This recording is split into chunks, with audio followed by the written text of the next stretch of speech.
Le dijo Jesús: Yo soy la resurrección y la vida. El que cree en mí, aunque esté muerto, vivirá.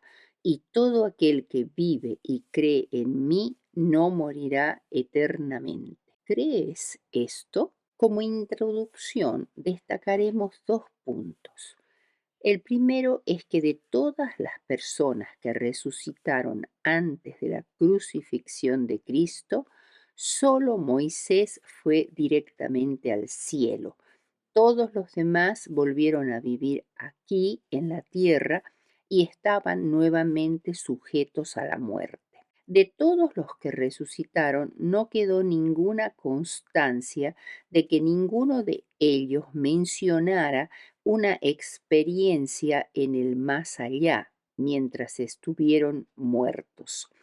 Por otro lado, si los muertos tenían un espíritu o alma incorpórea que habría sido transportada al cielo, ¿por qué querrían volver a esta tierra al resucitar para sufrir nuevamente? Y el segundo punto es que Jesús, al presenciar la procesión fúnebre del hijo único de la viuda de Naín, al ver a la sufriente madre, Lucas 7:13 dice, y el Señor se compadeció de ella y le dijo, no llores. Y en el caso de la muerte de Lázaro, Juan 11:33 al 35, dice, refiriéndose a María, Jesús entonces, al verla llorando y a los judíos que la acompañaban también llorando, se estremeció en espíritu y se conmovió y dijo, ¿dónde le pusisteis? Le dijeron, Señor, ven y ve. Y Jesús lloró. La palabra usada en estos textos, se estremeció o se conmovió, describen una conmoción de la mente, una profunda experiencia emotiva, en este caso de justa indignación a causa del pecado y de su resultado, la muerte. El conocimiento de Cristo y su experiencia con el mal y la pérdida del ser amado habían producido una mezcla de emociones difícil de explicar o siquiera comprender. Jesús se entristecía por sus amigos íntimos que acababan de sufrir una pérdida, pero además estaba triste por toda la humanidad al comprobar cuánto nos perjudica el pecado y cómo afecta a nuestro mundo. Bien, veamos ahora el primer punto de la lección, la resurrección de Moisés. Los textos son Judas 9, Lucas 9, 28 al 36 y Deuteronomio 34, 5 al 7. Deuteronomio 34, 5 y 6 dice, y murió allí Moisés, siervo de Jehová, en la tierra de Moab, conforme al dicho de Jehová. Y lo enterró en el valle, en la tierra de Moab, enfrente de Bet-peor, y ninguno conoce el lugar de su sepultura hasta hoy. Dios ya le había dicho que a causa de su pecado él no entraría en Canaán, sino que solo la contemplaría desde el monte Nebo en la tierra de Moab. Este monte forma parte de una cadena de montañas llamadas Abarín o Pisga, y es una cumbre de la sección norte, y allí moriría. Solo Jehová vio el lugar exacto donde le sobrevino la muerte. Moisés murió a los 120 años, pero tenía aún la totalidad de su vigor y sus ojos no se habían oscurecido con los años. Moisés estuvo solo en la hora de su muerte, pero murió en los brazos de Dios. Aunque ande en valle de sombra de muerte, no temeré mal alguno, porque tú estarás conmigo. Salmo 23:4. Aunque uno deba morir en la soledad, lejos de toda ayuda y compasión humana, si puede morir en la presencia de Dios, ese es un fin agradable, lleno de esperanza. Los ángeles de Dios enterraron el cuerpo de su siervo fiel y vigilaron la tumba solitaria. Pero no pasó mucho tiempo antes que Cristo viniera a resucitar a Moisés. Mientras se alzaba de la tumba y se adelantaba hacia el Señor, Satanás se paró junto a él diciendo: He ejercido control sobre él. Él ha cometido transgresión y se ha puesto de mi lado en el conflicto. Él tomó para sí la gloria que era de Dios. Es propiedad mía, pues por causa de este pecado ha ingresado en mi dominio y poder. Pero cuando el arcángel Miguel contendía con el diablo, disputando con él por el cuerpo de Moisés, no se atrevió a proferir juicio de maldición contra él, sino que dijo: El Señor te reprenda. Judas 9.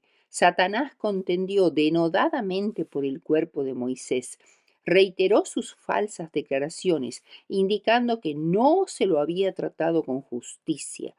Cristo no trajo en su contra el registro de la insidiosa labor de tergiversación y fraude que había iniciado en el cielo. Cristo no respondió a Satanás, no pronunció ninguna acusación en su contra. No obstante, resucitó a Moisés de entre los muertos y lo condujo al cielo. En este episodio, Cristo ejerció por primera vez su poder a fin de quebrantar el poder de Satanás y dar vida a los muertos. Este acto fue una gran victoria sobre los poderes de las tinieblas, un testimonio incontrovertible de la supremacía del Hijo de Dios. Satanás no esperaba que un ser que había muerto volviese a vivir. Creía que la frase polvo eres y al polvo volverás le concedía la posesión indiscutible de los cuerpos de los que habían fallecido. Ahora comprendía que era despojado de su presa, que los mortales podían volver a vivir después de la muerte. Los pórticos del paraíso se abrieron y Jesús ingresó con su cautivo. Moisés ya no era más un prisionero de Satanás como consecuencia de su pecado. Moisés mereció sufrir la pena de la transgresión y fue sujeto a muerte. Pero cuando resucitó a la vida, él tenía su título bajo otro nombre. Ahora lucía el nombre de Jesús en su frente.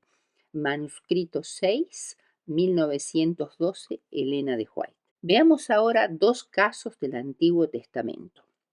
Hebreos 11:35 dice: Las mujeres recibieron sus muertos mediante resurrección. El caso de la viuda fenicia y de la sunamita se parecen. En el primer caso se vivía una crisis. El pecado había invadido el reino de Israel y si no se lo detenía, sumiría todo en la ruina. Elías, como un valiente guerrero de Dios, hizo frente al enemigo.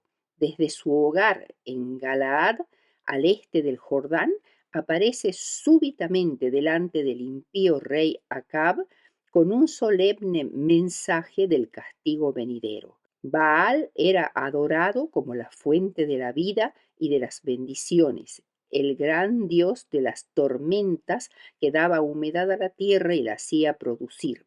El mensaje de Elías fue: Vive Jehová, Dios de Israel, en cuya presencia estoy, que no habrá lluvia ni rocío en estos años, sino por mi palabra.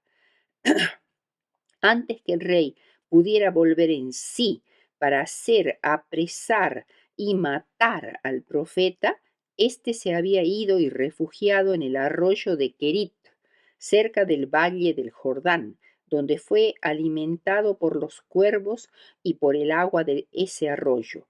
Desde el momento en que Elías pronunció estas palabras, todo se secó, no hubo lluvia y todo el país estaba quedando árido y agostado. Entonces el mismo arroyo de Kerit se secó y Jehová lo envió a Sarepta, una ciudad costera fenicia, a 21 kilómetros al norte de Tiro.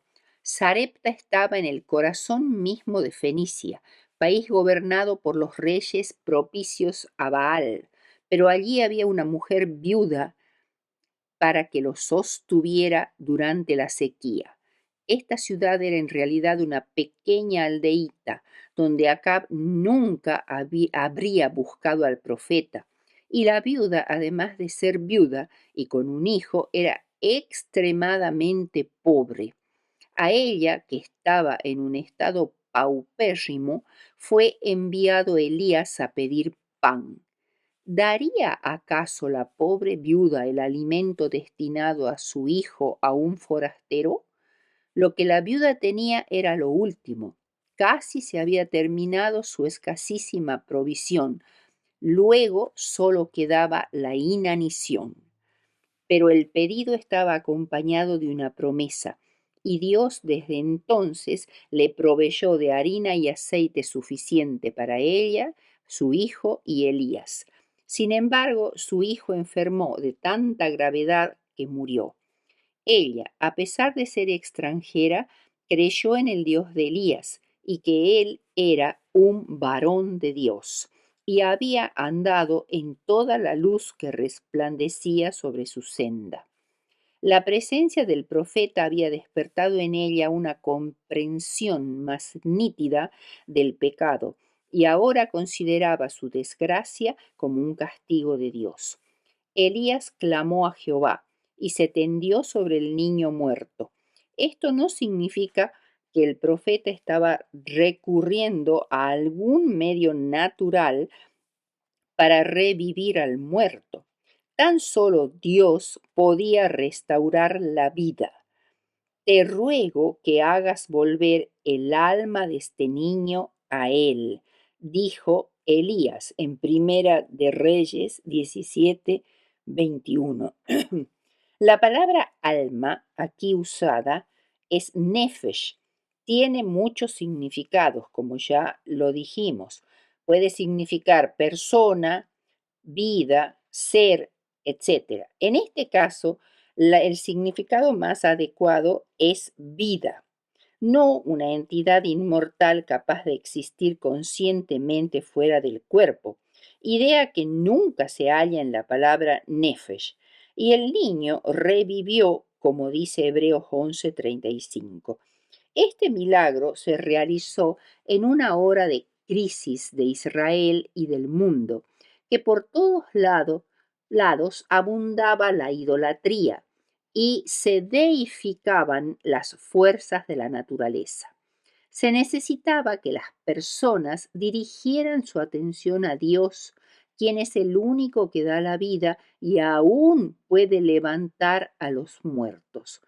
No podía silenciarse la noticia de un milagro tal. Se trataba algo que Baal nunca podría hacer. Con este milagro comenzó a quebrantarse el poder de Baal. Tu hijo vive, dice el versículo 23. ¿Cuántos corazones maternos, adoloridos, han anhelado oír palabras como estas? Pero si son fieles muchas madres, oirán las mismas alegres palabras antes de mucho.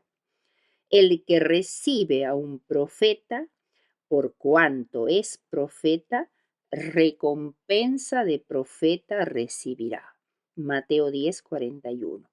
Entonces la viuda dijo, ahora conozco que eres varón de Dios y que la palabra de Jehová es verdad en tu boca. Dios sigue siendo tan bueno, poderoso y fiel como lo fue con la viuda de Sarepta. El otro caso es el hijo de la Sunamita. Está en Segunda de Reyes 4:18 al 37.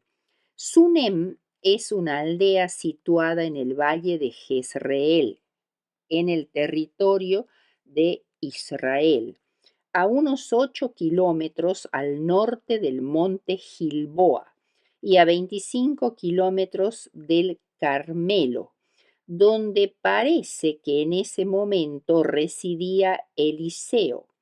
Y en sus viajes por el reino de Israel, Eliseo pasaba con frecuencia por la aldea de Sunem. Allí vivía una mujer llamada por la Biblia la Sunamita, que era una mujer principal, es decir, importante, pudiente, que era muy hospitalaria con el profeta. Ella era importante, pero no perdió la bondad humana. No vivía para sí, sino que se esforzaba por hacer felices a otros, entre ellos a Eliseo. Había edificado para el profeta y su ayudante un pequeño aposento donde Eliseo pasaba horas de descanso y solaz. Por esta razón, el profeta deseaba recompensarla por su bondad, pero ella parecía tener de todo. Vivía en paz con los suyos, no tenía querellas con sus vecinos ni asuntos que no pudiera resolver con sus amigos. Pero Giesi, su criada, le hizo una perspicaz observación. Ella no tiene hijo y su marido es viejo. Toda mujer hebrea consideraba esto una desgracia y un baldón. Entonces Eliseo le dijo que el siguiente año, por este tiempo, abrazarás un hijo. Pero ella pensó que el profeta se burlaba. Lo que para los hombres es imposible, no lo es para Dios. Ese era una de sus más caras esperanzas, y la promesa se cumplió.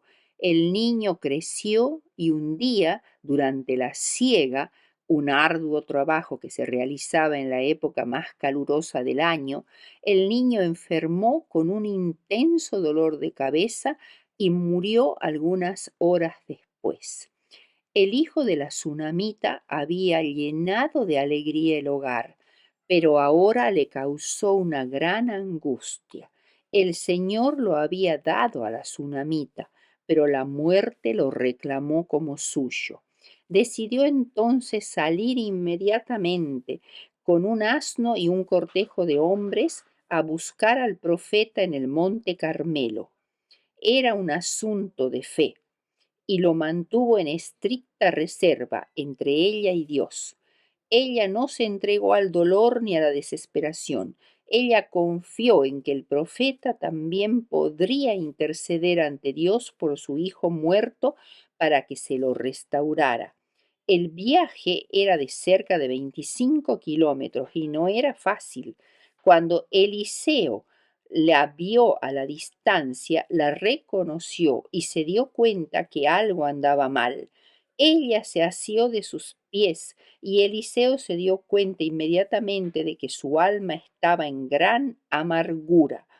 Se conmovió por ella, aunque desconocía la causa. La mujer, en su profunda tristeza, le dijo: ¿Pedí yo hijo? El niño había venido como resultado de la promesa del profeta, pero ahora se lo había quitado. Su tristeza era infinitamente mayor que si nunca se le hubiese permitido conocer el amor que se siente por un hijo. El profeta inmediatamente envió a Giesi con su báculo o bastón, que era la insignia del don profético de Eliseo, símbolo del poder de Dios. Pero la atribulada mujer consideraba a Eliseo como el mensajero mediante el cual el Señor demostraría su poder. No se sabe por qué razón no resucitó con la vara de Eliseo. Llegado el profeta, oró fervorosamente y se tendió sobre el niño.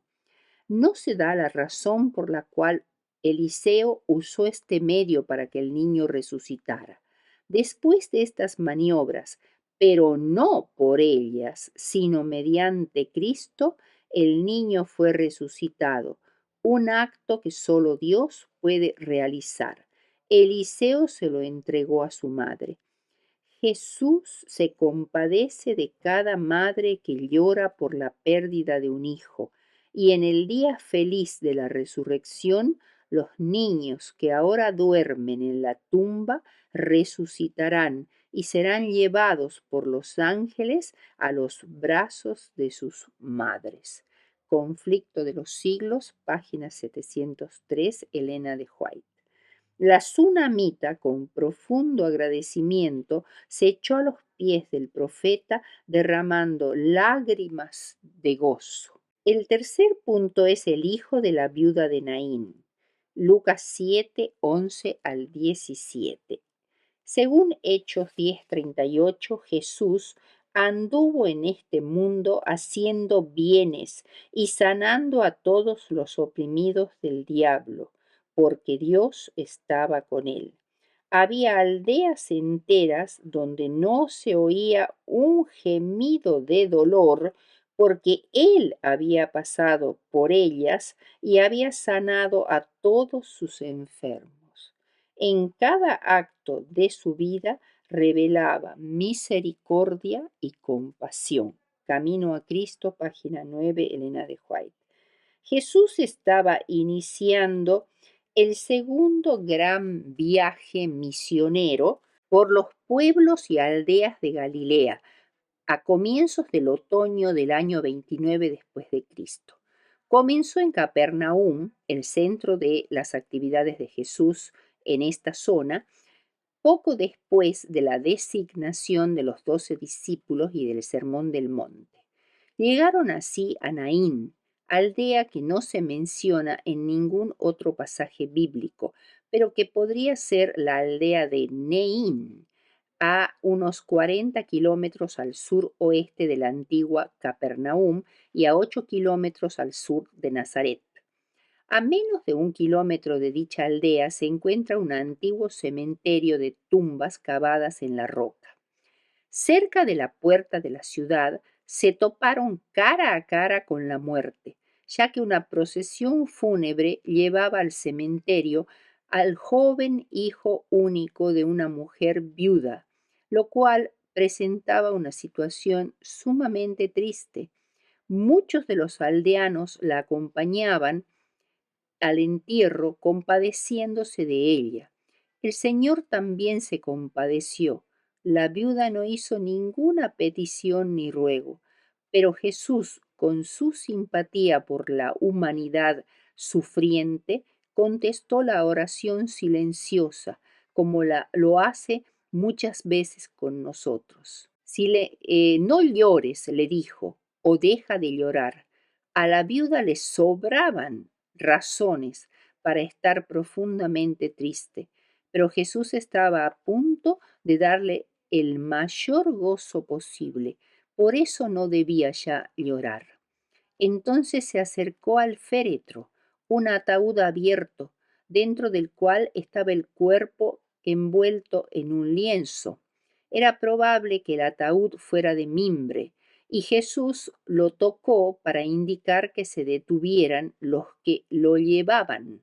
Según la ley de Moisés, el contacto con los muertos o con el féretro causaba una contaminación ceremonial que duraba 7 días, pero para Jesús no existía tal contaminación. Entonces dijo: Joven, a ti te digo, levántate.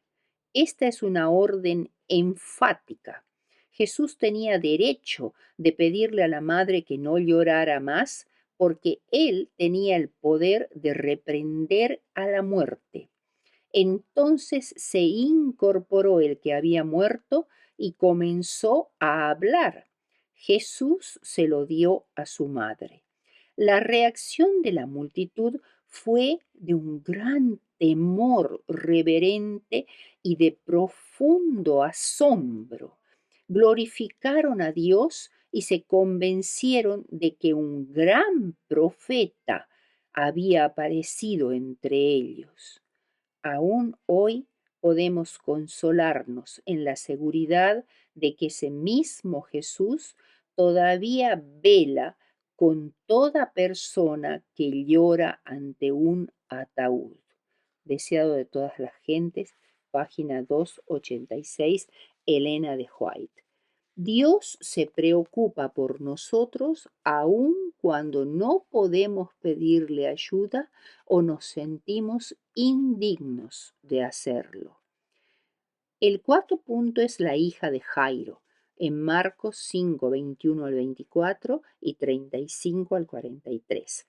Una multitud comenzó a reunirse en la orilla del mar de Galilea cuando se dio cuenta que Jesús se aproximaba en una de las barcas.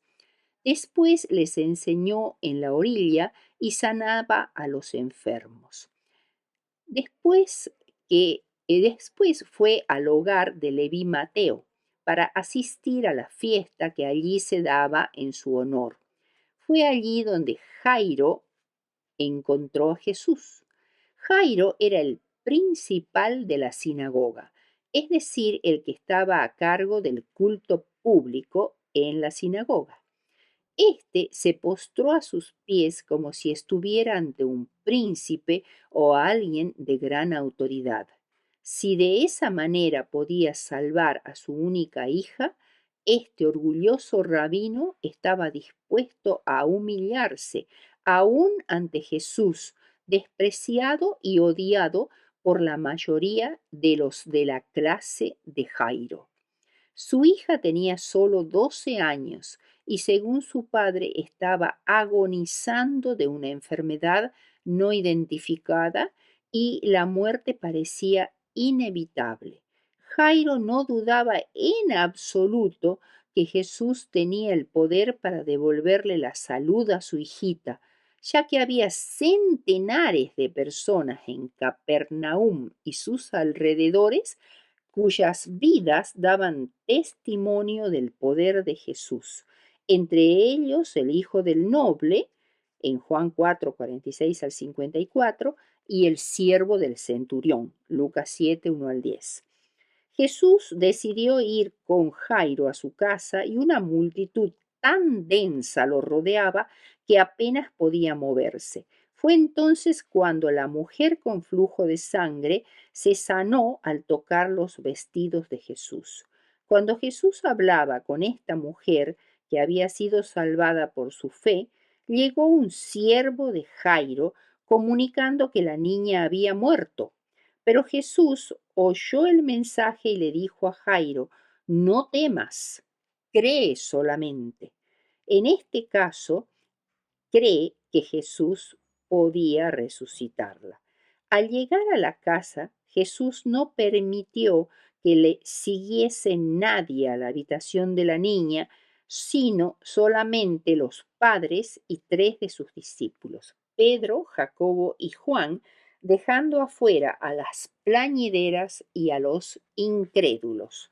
Además, los que tocaban sus flautas dejaban oír sus lúgubres notas. A ellos Jesús les dijo, ¿por qué alborotáis y lloráis? La niña no está muerta, sino duerme.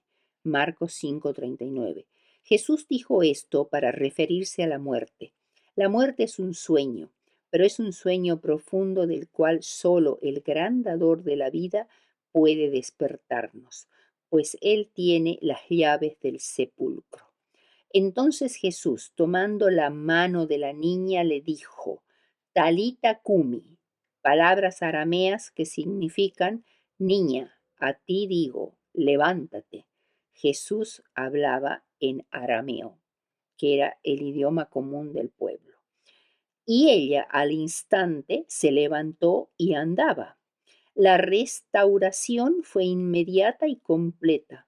La reacción general fue de gran asombro, se maravillaron grandemente, quedaron fuera de sí, llenos de estupor. Jesús, en forma compasiva, les indicó que le dieran de comer. Y el quinto punto que vamos a ver es Lázaro, quizás una de las resurrecciones más importantes por sus consecuencias. Juan 11, 1 al 44. Lázaro era hermano de Marta y María y era muy amado por Jesús. Vivían en Betania, una aldea a unos 3 kilómetros al sureste de Jerusalén, sobre la falda oriental del Monte de los Olivos, en el camino a Jericó. Este Lázaro había caído enfermo y las hermanas mandaron un mensajero para avisarle a Jesús del estado de Lázaro. Pero Jesús no acudió inmediatamente. Las hermanas no podían comprender la demora de Jesús, y cuando Lázaro murió, sus corazones se llenaron de pesar.